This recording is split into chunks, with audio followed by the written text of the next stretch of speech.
Look at the picture. See the skull. Visible Frankenstein controls. The Brain Thoughts broadcasting radio. The Frankenstein earphone radio. The latest new skull reforming to contain all Frankenstein controls. Today's episode of Frankenstein Control is brought to you by Fruit Stripe Gum. Ooh, I love Fruit Stripe Gum. That's right. You get Fruit Stripe Gum and...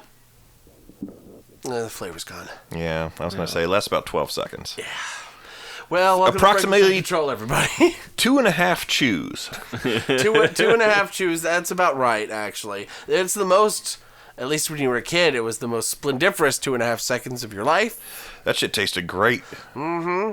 The pack was gone in about 3 seconds. Yep. And just like the flavor of fruit stripe gum, this episode is already over. Good night, everybody. I hope you enjoyed it. No, Ada, we can't do that. We promised Fruit Stripe Gum that we'd have a longer episode than how they taste. I'm sorry. Yeah. When I was a kid, I used to think all like marketing that involved similar symbols or concepts was sort of related. Like I thought that Fruit Stripe Gum was somehow related to like those zebra cakes you could get. Dude. Fucking zebra cakes are my favorite. Zebra cakes are the shit. They are the best Hostess. Is it Hostess? No, it's Little Debbie. Oh, okay. Well, pretty sure it's Little Debbie. They're the best shit for you snack. Yeah. And you know what I mean when I say that, like Twinkies and Ho-Hos and all that kind of shit. They all lump into the shit for you category. Yeah. And zebra cakes are the best shit for you. Snack cake. Snack cake. Oh, snack cake. That's a better one. I was still calling it shit for you. Shit cake? Yeah. It's the best shit cake for you. Give me one of them. Cake. It's fucking tasty as shit, dude. It's so good. Give me one of them hexagonal bad boys any day. Yeah. My high school used to have them in the Christmas tree shape. Oh, fuck yeah, so dude. They were, yeah. And I was like, I don't know, something about it. It's even better. But yeah, dude, zebra cakes are good. I highly recommend them. But don't actually. I don't recommend them. You'll get beastie. I'm still surprised they're around. Lisa and I were talking about how much stuff from our childhood is just you can't get it anymore, and you don't see it anywhere ever. And maybe that's just because of the grocery stores we go to just don't have it. But like we actually did see Sunny D. They had Sunny D. Oh. That's because you go to Wegmans where like all the brands are like Faltman's Craft, Faltman's Craft toilet cleaner. Like it's all that kind of shit. This is the IPA toilet bowl cleaner. Yeah, exactly. We went to like the Giant by our house for a change, and like I was like, we should come here for shopping. I like all this food better. They have a lot more normal shit. Yeah, that's it. When I first moved to Sterling, I was doing the Wegmans thing. I was like, this is kind of neat and all. And then I went to a normal grocery store, and I'm like, oh, thank God. I forgot how much I missed regular people food. Oh, thank fuck. Hey, look, normal bologna. Not Rutherford's Happy Cows, but come from California bologna or some shit. For 3 slices for $13.99. Exactly. Yeah, I can those buy places are crummy. Cheez-Its. I can just buy Cheez-Its and not have to buy some box with a weird kid on it that has a mission statement about not using certain grains. Yeah. I can buy products in here that'll fucking slay my peanut allergified child, and no one can say anything. This is Craig Craigston, and he is allergic to all things. He can eat these though. If you feed him a normal Cheez-It, he will die. That sounds like a C-Lab bit, like one of the kids in Debbie's class would be that way. We were watching some C-Lab recently. First, before we leave the subject of Wegmans, I wanted to say that I'm addicted to Assies now. Assy is a... Assy? Assy. It is a brand of aloe drink that they have on the Japanese aisle at... how is it spelled? Y'all should have seen the look that I just shot Ada after. It was alarmed. Yeah, it was alarmed. He was alarmed. Oh, man. I love drinking Assy. It's good. It is spelled A-S-S-I. Assy. Wow. And... Assy. It's aloe juice, and it's the best shit I've ever tasted. It's the nectar of the gods, and I love it. Wow. And they also, the same aisle, for some reason, has Doc Brown's cream soda in very small bottles. Individual small bottles. I've bought some Doc Browns before. That shit's good. Yeah, I buy it for when I make a special drink. that I'll only make on very special occasions. Is it called brown bricks? No, it's called Uncle Jesus. Oh, yeah. I remember you talking about Uncle Yeah, Jesus. I've made Uncle Jesus before. Yeah, I remember Uncle Jesus. It's 1 part Doc Brown's, or any. I mean, the original recipe calls for what's the word? You get them at military bases. Soda pops. Yeah. Fuck, what are they called? Ooh, Shastas. Yeah. Black cherry Shasta. Some Yukon Jack liqueur. And the alcohol of your choice, really. It's an Uncle Jesus. Those 2 flavors are going to cover up anything you put in there. You could put 151 in there. No one will give a shit. Yeah. It's great. Uncle Jesus. I'll never taste it because I don't drink anymore. Yeah, you drink weed bong water now. Oh, God. Oh, God, that'd kill you. Yeah. No, what was I talking about? Oh, Assy and Doc Brown. Oh, C-Lab. Mm-hmm. So, yeah, well, a stuttering goobus is a good segue into C-Lab because it was full of them. Yeah. Namely one named Stormy. Also known as the It's best not character. so much as a stuttering goobus as it is a Dodgeball cannon.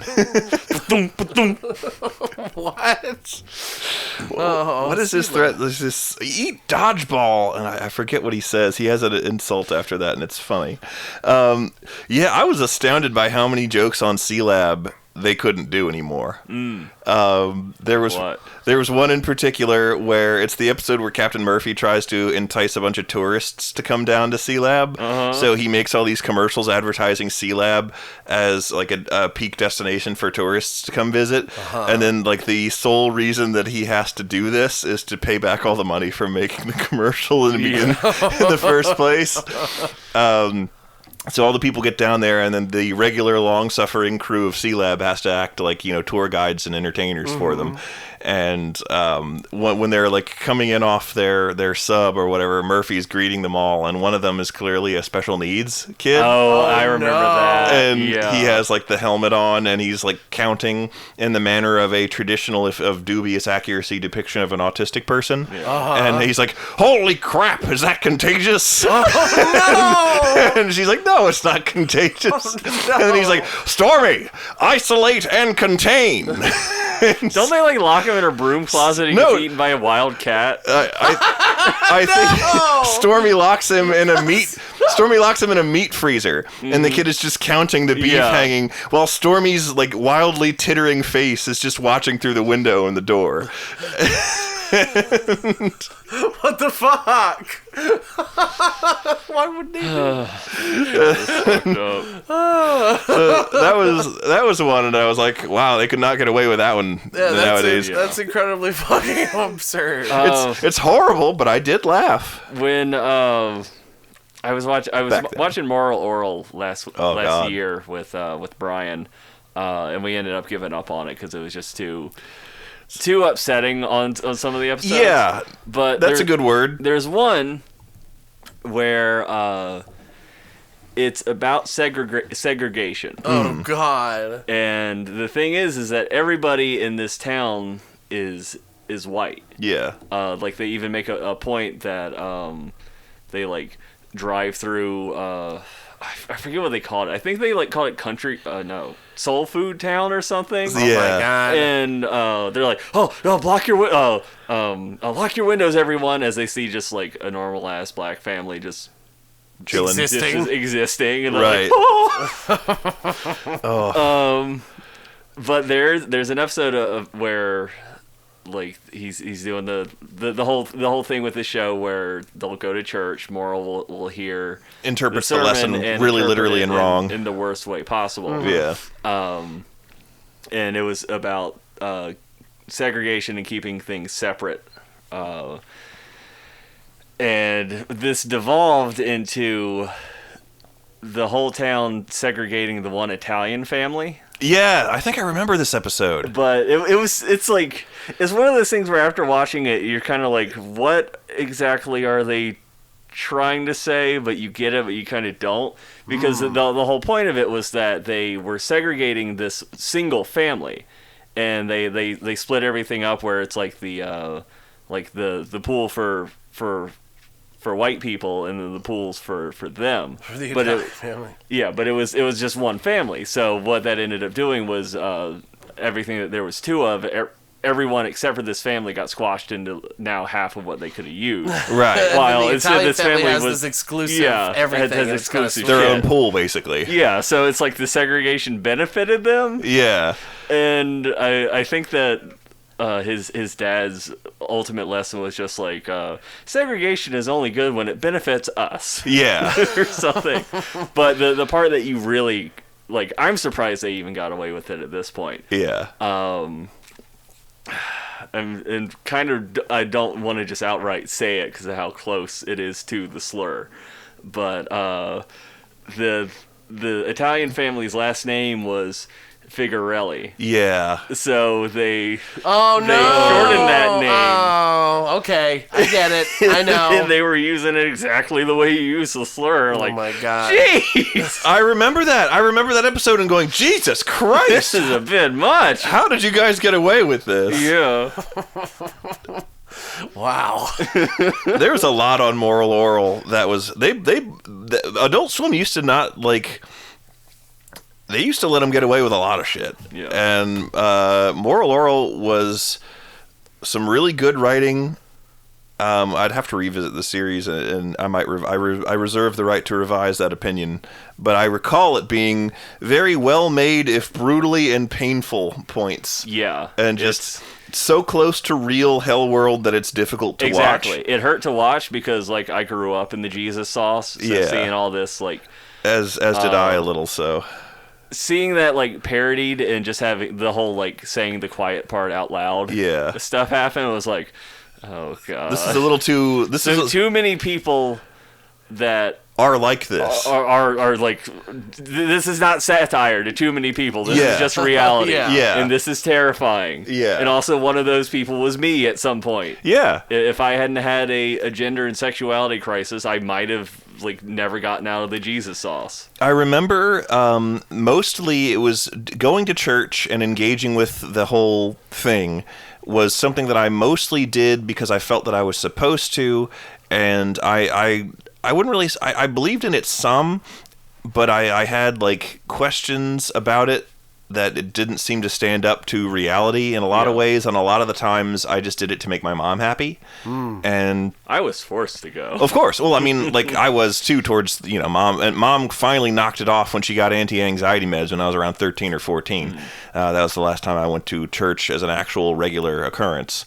But I remember like talking to the other kids my age, and I couldn't quite understand that some of them like were really, really into it. And I was like, I used to be very confused when I was like 6 or 7. I was like, your mom's not here. She can't hear you.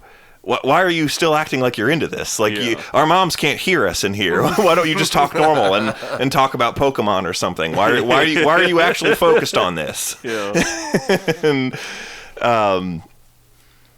wow, yeah, those are dark times. I don't want to think about it anymore. I barely ever went to a church. Neither Lissa didn't either because her mom's a militant atheist. And I think it's with my folks, like neither of them are particularly religious. Yeah. My mom's a bit, I would say, a spiritual person, but like not a religious person, if that makes any sense.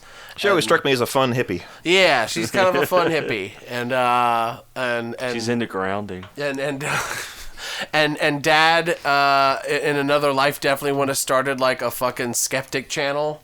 where he goes on the street and debates religious people, but in a hilarious twist of fate, his a lot of his political leanings have just started leaning more and more into religiosity, and but he continually doesn't know what to do with that.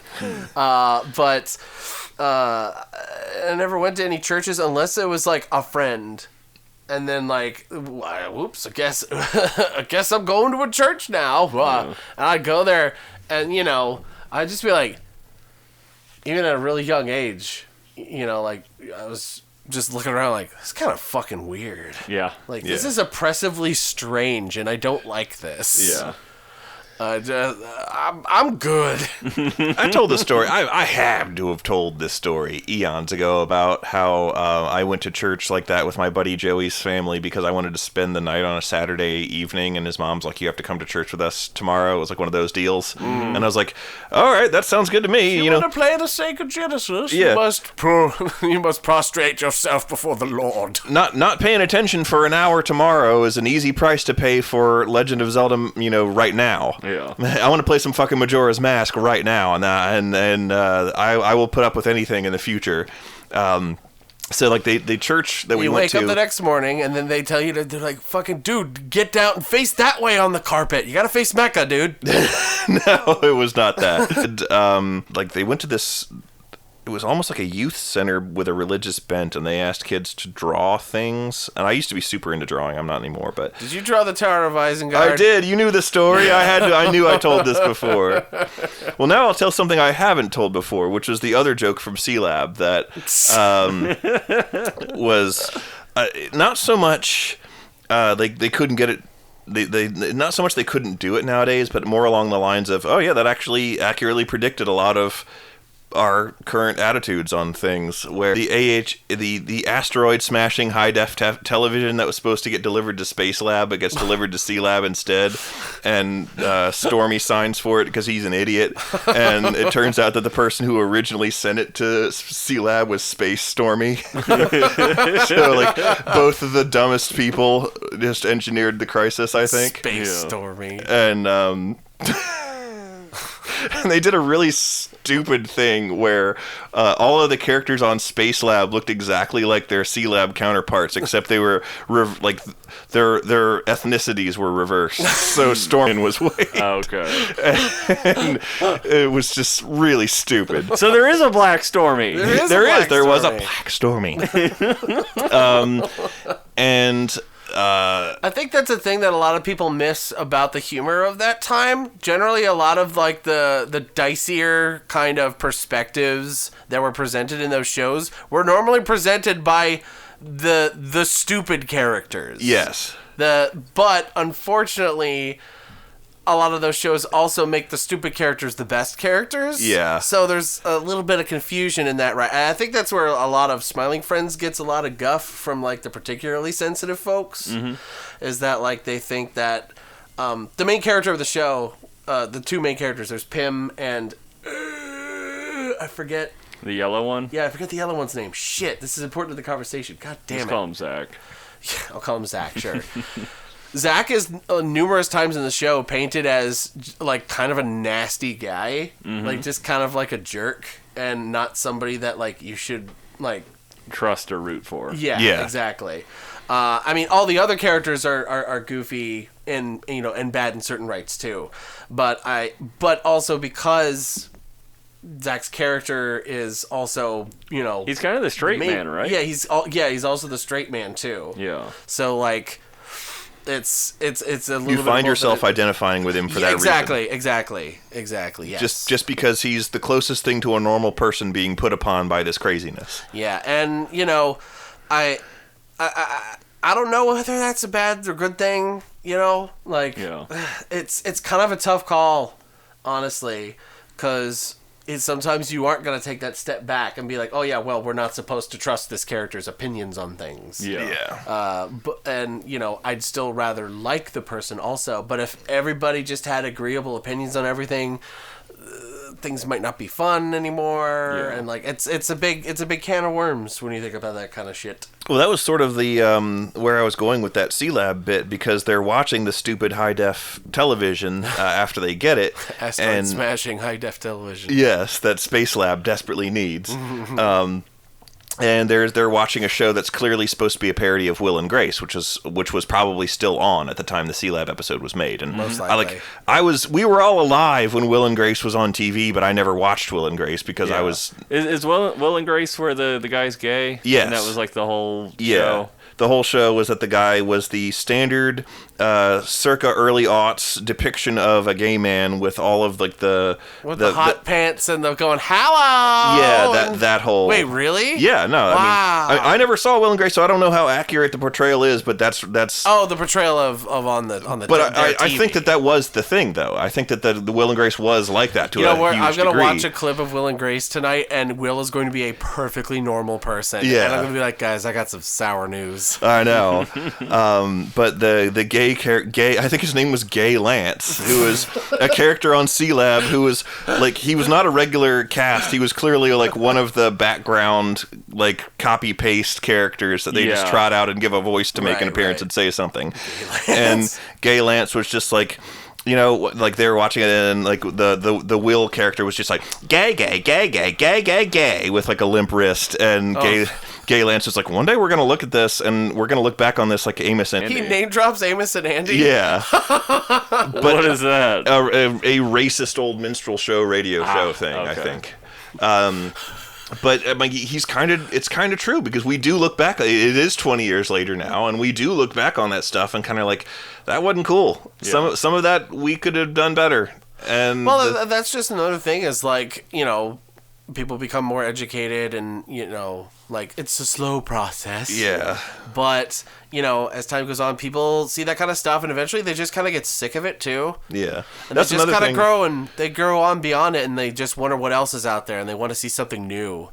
I was laughing. I want to preface my earlier, because I did say that I laughed at the bit where Stormy locks the disabled kid, the intellectual disabled kid in the freezer. I mean, I was laughing at Stormy's laughter. Yeah. Not at the scene and the implication that you would do that to someone. Yeah, that's what I was laughing at too. Is that it's not the fact that they locked a mentally handicapped person in a freezer. It's the fact that these fucking idiots were laughing at how stupid they are. Yeah. For doing that. And it's one of those things it's sort of puckish and shitty in a way where it's puckish just, and shitty. And you're just like, God, I can't believe this.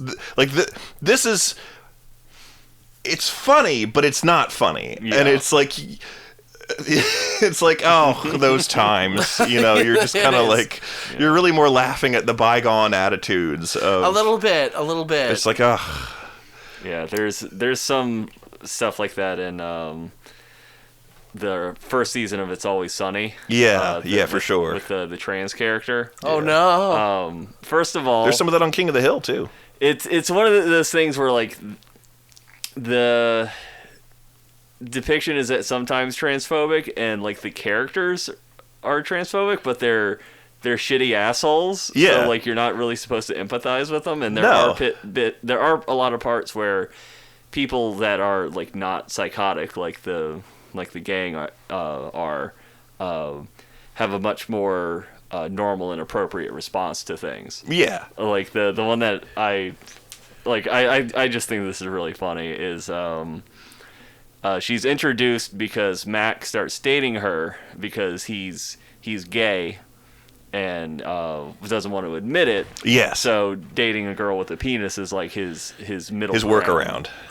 And they like get so like he clearly he just sees her as a man. Yeah. Always she's played by a cis woman. Pretty sure. Always Sunny bits. This is what I always say about Always Sunny, where like Always Sunny is genuinely and always hilarious on paper. Like just talking about that just made me like yeah. Like and then I'll watch it and be like, oh. Yeah. But like when you describe it, it's always really funny. But the setup is that like I think she wants to make the relationship public and he wants to keep it hidden because he's ashamed of it. And they get into like a fight, and I think he like shoves her or slaps her or something. And like these two guys are like, well, what the fuck? Why you hitting this woman around? And he's like, oh no, it's okay. She's got a penis. She's a dude. And they're like, that sounds like a hate crime. Fuck yeah, it does. And then they just chase him. I've always loved that. That sounds like a hate crime. Fuck yeah, it does. That's a good thing to have happen. You know, that's funny and it's on brand. There was Actually, I might have also told this recently because we've made no secret of the fact that several of Matt Berry is a comedian that we find humorous. Yes. And there's an episode of IT Crowd where the whole plotline is Douglas dates a trans woman, and then he's very compatible with her, and they have a lot of fun together. But he breaks it off when he finds out that she transitioned. Yeah. And he has a big knockdown, drag out fight with her that is nominally acceptable because he's punching a man. Yeah. And Matt Berry himself came out and was like, "That shit wasn't cool." Yeah. He's like, I regret doing that. Yeah, reflecting upon this episode and with our greater understanding, that wasn't cool. Yeah, and he apologized for it, and I thought that was classy. Nice that he did, and a writer, of course, just did a whole huge shitstorm on Twitter a couple years ago. Oh yeah, that was what the H-Bomber guy streams were all about. Oh, about the Donkey Kong said trans rights? Yeah. Okay. Yeah, that was in part response to that writer. Oh. Eat shit, muchacho. Yeah. Because here's the thing. That writer, nobody fucking knows that guy outside of the circles of people who think he's a dickhead.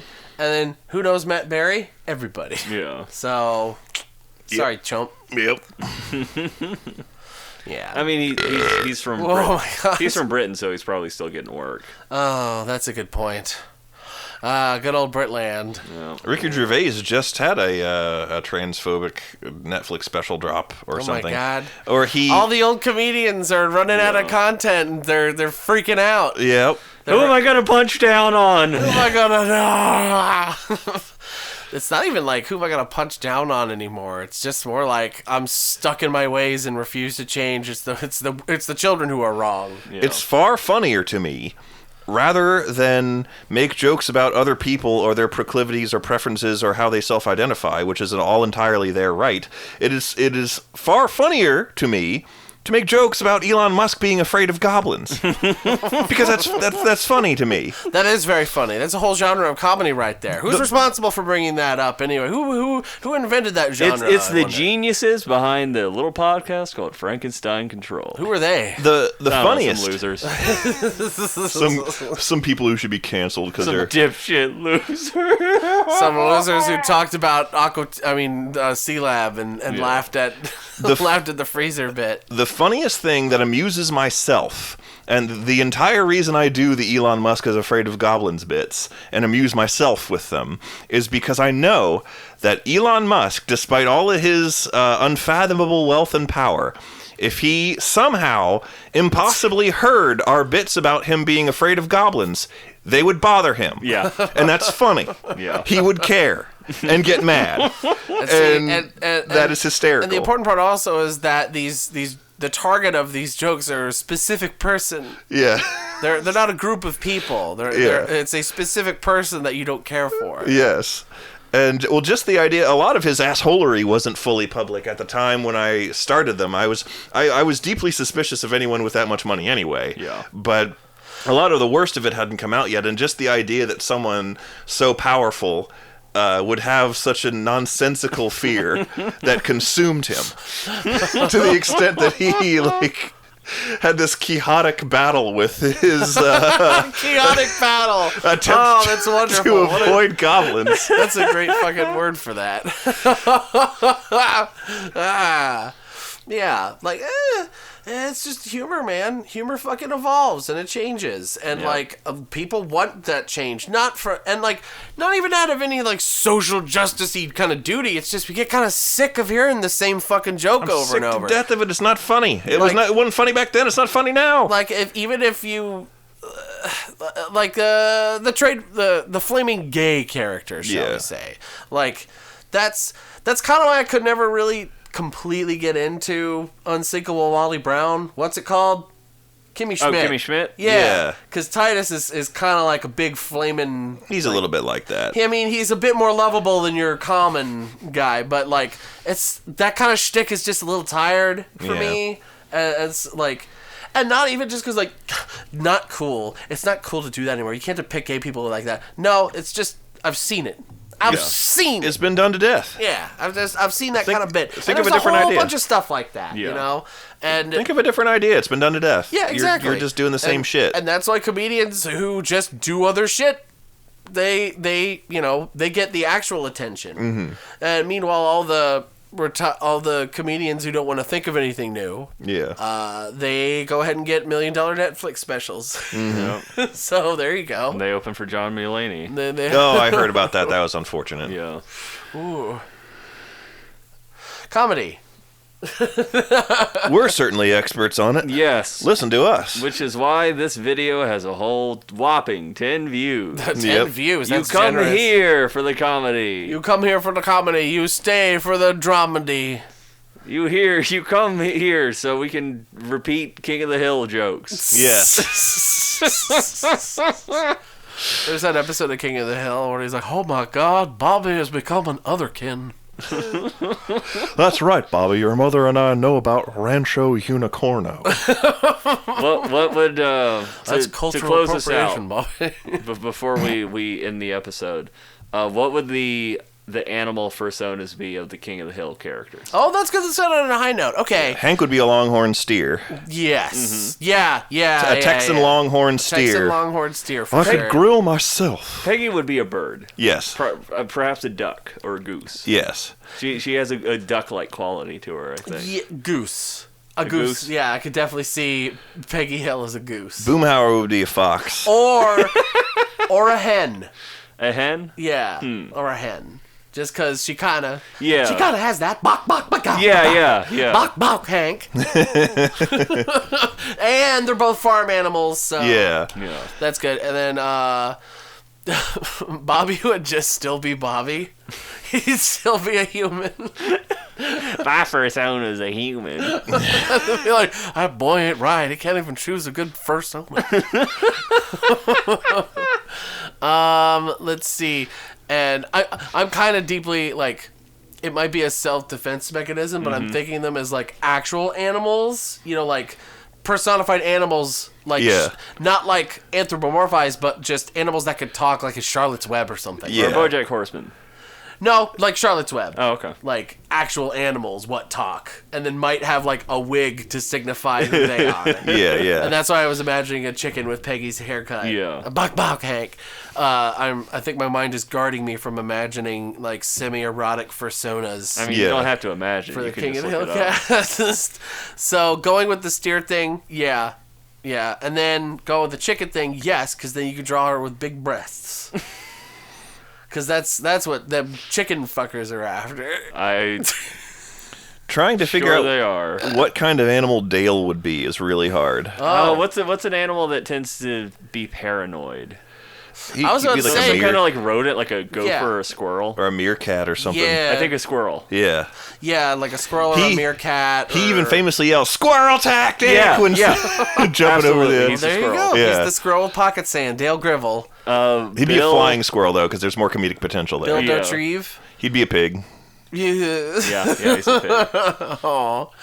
But no, you're saying one of the personas of these characters. We're assigning personas to these people. I forgot what we were doing, man. Well, no, see, we're assigning personas to these people. So, is that what you wanted, or do you want what they would have as their? Yeah, persona? okay, that's a good point of like what would Bill choose as his persona? That's a good question. Yeah, 'cause that really gets what us- does Bill really want? What are his goals? Well, He's lonely, is Bill's his main- Yeah, Bill's entire character revolves around the fact that he's like this loser who peaked in high school, and then like a series of unfortunate things led to him just being a complete loser after that. So I guess like his innermost wants would probably revolve around, you know, being attractive and cool lion. again. But yeah, it would definitely be a lion. Yeah. For sure. Yeah. Yeah, maybe it would. I can't. Hello and welcome to the psychoanalysis of King of the Hill characters through personas. Yeah. I'm sure there's some valid Dale would valid data there. Dale would absolutely be like a 3-wolf moonwolf. Yes. You know? Like 1000%. Yes. Be like, I will howl in the night to my brethren, Hank.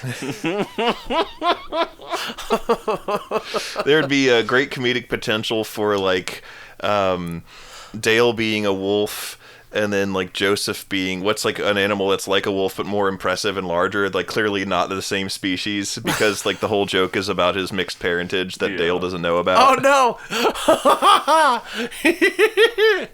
no. Man, this just got me thinking about like this. That's a whole bit right there. It's just like Bobbitt told me today about furries. Well, man, dang on, what's a dang on furry, man? And dang on, talk about furcon, man. What's a dang on furcon, man? Oh yeah, I heard about that. That's when the people they dress up like the animals.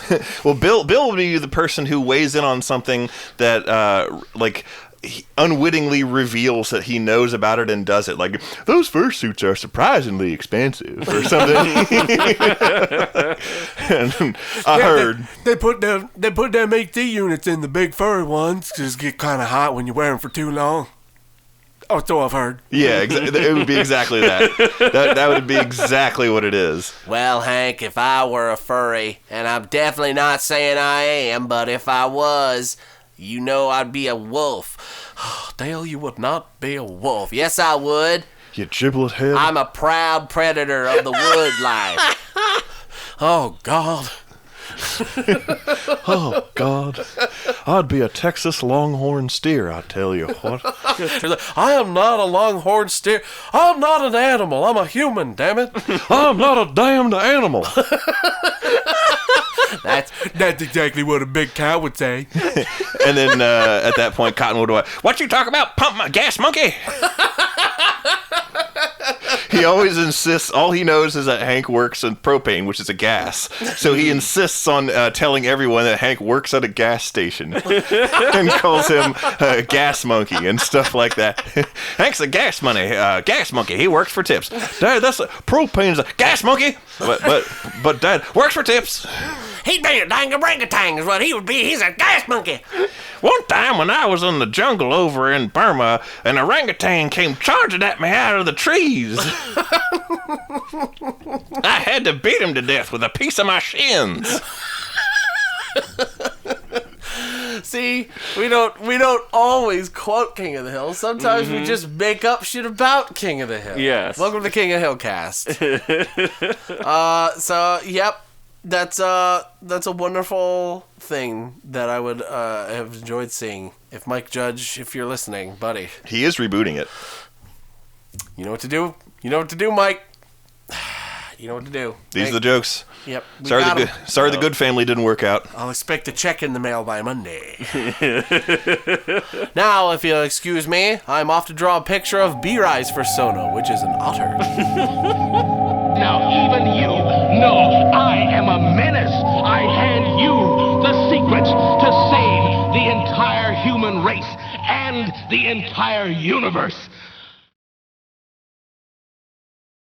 I would be a hyena. Let's get that out of the way right now.